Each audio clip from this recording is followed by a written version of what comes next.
మరియు నా గ్రామం తరపున స్వాగతం సుస్వాగతం. అలాగే ఇతర గ్రామం నుంచి వచ్చేసిన పెద్దలకి రైతులకి మరియు నా గ్రామం పెద్దలకి రైతులకి ప్రతి స్వాగతం సుస్వాగతం. అక్కని నేను ఫస్ట్ టైం టెంపుల్లో కలిశాను.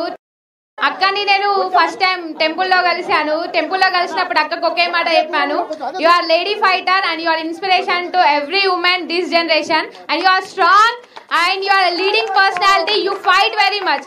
మా నాన్న ఎప్పుడు చెప్పేవాడు, కేసీఆర్ ఇద్దరిని పిల్లలు కన్నాడు, మగగడికి మగలాగా పెంచాడు, ఆడబిడ్డని మాత్రం ఆడపులిలాగా పెంచాడు, మీరు కూడా అలాగే ఉండాలి బెట అని.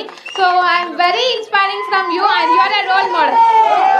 అండ్ ఇంకోటి, అయ్యా మాకు వరద ముప్పు వచ్చి మా పంట పొలాలు నాశనం అయ్యాయి, మాకు కష్టం వచ్చింది, మా ఎకరానికి 50,000 మేము ఆశిస్తున్నామా అని ఎన్ని చేసాం, మాటతో చెప్పాం, పోరాటం అయినా కూడా పట్టించుకోలేదు ఈ ప్రభుత్వం. మరి ఏం చేయాలి? రైతే రాజు అంటారు, మరి రైతు నిజంగా రాజులాగా బతుకుతున్నాడా? కష్టం వస్తే కనీసం కన్నీరుతుడానికి ఒక్క చేతి కూడా రాదు. దేశానికి 2 వ్యక్తులు అవసరం. సైనికుడు అక్కడ సరిహద్దుల్లో ఉండి కాపాడుతున్నాడు, ఆయనకి మంచి రెస్పెక్టే ఉంది, మరి రైతుకి రెస్పెక్ట్ ఇస్తున్నాడా?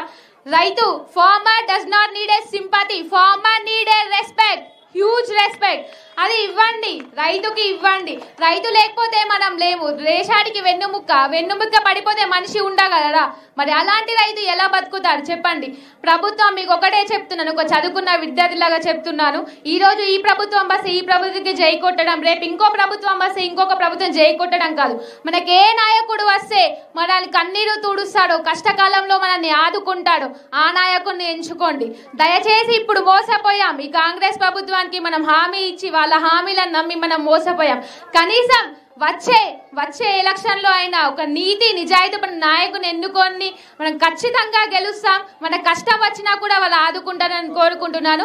జై జవాన్, జై కిసాన్, జై తెలంగాణ, జై కవితక్క.